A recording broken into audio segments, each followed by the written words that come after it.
महाधनवान, महात्यागी। बल्कि जब वो आने लग गया भगवान बुद्ध के पास, तो उसकी अगवानी के लिए भगवान बुद्ध कुछ दूर तक जाकर एक वृक्ष उसी होकर वो आवेगा, वो जान गए, एक वृक्ष के नीचे जाकर बैठ गए और वहीं पर दोनों में मिलाप हुआ। तो खैर उन लोग का इतिहास अलग है, बड़े बड़े योगी लोग हुए हैं। यही बात है, बहुत कठोर काम करने वाले बहुत कम हैं। अगर कोई करते हैं तो कौन मना करता है, करो। नहीं, सहज सहज सरल सरल में करोगे तो संतों को बताया हुआ करो। कहते हैं कि योग सबसे होने योग्य नहीं है। मैं कहता हूँ कुछ योग को आप नहीं जानते हैं तब ऐसा कहते हैं, जो सबसे होने योग्य है। ध्यान योग सबसे होने योग्य है, हर भी जोतता रहेगा और एक अक्षर का ज्ञान भी नहीं रखेगा तब भी ध्यान कर सकेगा। बता दो ऐसे करो, करने लगेगा। हाँ, सत्संग के द्वारा उसको श्रद्धालु बनाओ, उसको ज्ञानवान बनाओ। तो वह अव्यक्त तत्व को पहचानने के लिए कहीं बाहर जाना होना नहीं है, और वह पहचानने का काम जो है वही काम ईश्वर की भक्ति है। भक्ति तो भजन करने को, सेवा करने को कहते हैं। तो भगवान की सेवा क्या कीजिएगा, बस गुरु नानक देव ने बहुत अच्छा कहा, ऐसी सेवक सेवा करे, ऐसी सेवक सेवा करे, जाका जीव तिस आगे धरे। ईश्वर की सेवा सेवक इस तरह करे कि वह जिसका जीव है उसी के सामने अपने को धर दे। यह स्थूल सूक्ष्म कारण महाकारण इत्यादि सब जड़ के आवरणों से पार होकर तब अपने को रख देना, पार करके अपने को रखना, यही हुआ जिसका जीव तिस आगे धरे। यही आत्मनिवेदन हो गया। यह बड़ी भक्ति है। शंकराचार्य ने कहा है कि आत्म अनुसंधान को ही भक्ति कहते, यही भक्ति है। इस मार्ग पर चलो, ये अंदर का मार्ग है, उस अंदर के मार्ग पर चलने को भक्ति कहते हैं। यह मार्ग सबके लिए एक ही मार्ग है, और सिवाय इस मार्ग के किसी मार्ग से असल ईश्वर स्वरूप को प्राप्त कोई नहीं कर सकता, न आज तक किया। मुझको ख्याल बड़ा मजबूत हो गया, विचार बड़ा मजबूत हो गया। इस पर जितना जो कोई हमसे बातचीत करना चाहे उतना हम बातचीत कर सकते हैं, और फिर हम सिद्ध कर दें कि यही रास्ता है, कोई रास्ता नहीं। हम इतने दृढ़ हैं इस बात में। और सब राम उपासक कृष्ण सब ठीक। ये उपासना के द्वारा मन में पवित्रता आवेगी, मन का कुछ संभाल होगा, और उस योग्यता को पाकर तब आप इसमें चल सकेंगे, बिना इसमें चले नहीं हो। अरे मार्ग कहते हैं रास्ता को, मार्ग कहते हैं रास्ता को, रास्ता कहते हैं लकीर को। समझिए विद्वान लोग, क्या है लकीर? है मोटी लकीर है रास्ता, जिस पर जिसका एक छोर एक स्थान पर है, दूसरा छोर दूसरा स्थान पर है, और उस लकीर पर चलते चलते यात्रा करे कोई तो रास्ता में चलता है, और फिर जहां पर पहुंचने का है तहां पर पहुंच जाए उस लकीर से, उस रास्ते से। यहाँ क्या है? एक तो आप अपने शरीर में है ही हैं, ईश्वर सब व्यापक होने के कारण आपके शरीर में है ही है। आप अगर चलेंगे ईश्वर की ओर तो आपको शरीर से बाहर जाने की जरूरत क्या है? जो वस्तु आपके घर में है उस वस्तु को आप अपने घर में सहज में पा सकते हैं।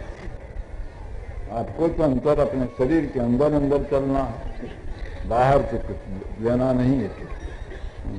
एक तो यह बात। दूसरी यह बात कि मार्ग पर चलने वाला कहाँ है, क्या प्राप्तव्य है? मार्ग पर चलने वाला जीव आत्मा है, और प्राप्तव्य है क्या? ये महाप्रभु परमात्मा, वही प्राप्तव्य है। तो इस शरीर में मार्ग कहाँ से शुरू होगा? जहाँ जो बैठा होता है वहीं से मार्ग शुरू होता है।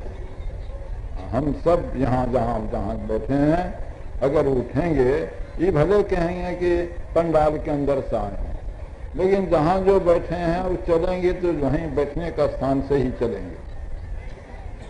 कोई आगे बैठे हैं, कोई पीछे बैठे हैं, तो वहीं स्थान, लेकिन पंडाल, ये पंडाल है, पंडाल के अंदर से आते हैं, ये कहना पड़ेगा। और जहाँ बैठे हैं वहीं से रास्ता शुरू हो। इस शरीर के अंदर ये जीव आत्मा का कहाँ बैठक है? तो 3 अवस्थाओं में यह चेतन आत्मा एक स्थान से दूसरे स्थान पर जाती आती रहती है, और उसी के कारण से, उसी जाने आने के कारण से चेतन आत्मा को अलग अलग अवस्था प्राप्त होती है। अलग अलग अवस्था प्राप्त होने के कारण अलग अलग ज्ञान होता है। जैसे भी आप जगे हुए हैं, इस शरीर के अंदर कोई एक खास स्थान है जहाँ आप रहते हैं तो जगने की अवस्था में रहते हैं। यहाँ उस स्थान में रहने से आप अवश्य ही जगने के स्थान पर रहेंगे, और स्वप्न में उस स्थान पर नहीं रहते हैं, दूसरे स्थान पर जाते हैं तो स्वप्न अवस्था में हो जाते हैं। तब स्वप्न का जैसा ज्ञान होता है सो आपको मालूम है, और गहरी नींद में फिर तीसरे स्थान पर आप हो जाते हैं।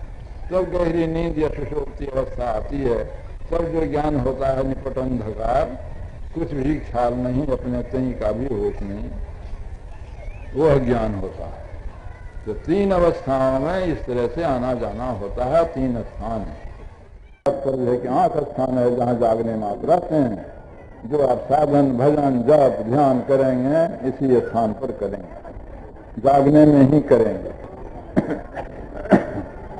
स्वप्न में कंठ में वासा होता है, सुषुप्ति में हृदय में वासा होता है, और जब आप जागने में भजन करने लगते हैं तब फिर एक और अवस्था होती है, जो जागना भी छूट जाता है, और 3 और 2 अवस्था तो छूट ही जाती हैं जगने पर, और जागना भी छूट जाता है। तो जगना छूटकर फिर नीचे नहीं, ऊपर की ओर का निशाना रहता है, ऊपर, आंख से ऊपर। उसको उपनिषद में कहा है कि मूर्धाग्नि में, मस्तक में, ऊंचे में, वहां वासा होता है। उसका बड़ा लंबा मैदान है, और उसमें जो अवस्था होती है उसी को चौथी अवस्था या तुरीय अवस्था कहते हैं। उस तुरीय अवस्था में जो कि तुरीय अवस्था में जाता है तो स्थूल आवरण से पार हो जाता है, और उसी के अंदर गुजरते गुजरते सूक्ष्म कारण, महाकारण सब पार होकर केवल चेतन अवस्था में आता है। यह अंतर का मार्ग है, और यह मार्ग ईश्वर तक लगा हुआ है। कहाँ जाने का रास्ता? ईश्वर तक जाने का रास्ता। किसके लिए रास्ता? जीवात्मा के लिए रास्ता। कहाँ से उस रास्ता का आरंभ? आंख के स्थान से उस रास्ते का आरंभ।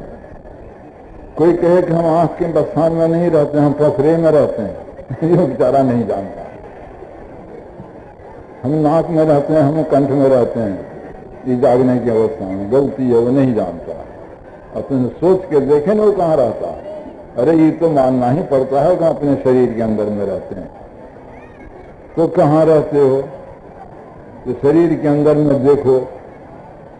शरीर के अंदर में देखने के लिए क्या किया जाए? बाहर देखना छोड़ दो, बाहर के सब ख्यालों को छोड़कर बाहर देखना छोड़ दो, तो आंख बंद कर लो।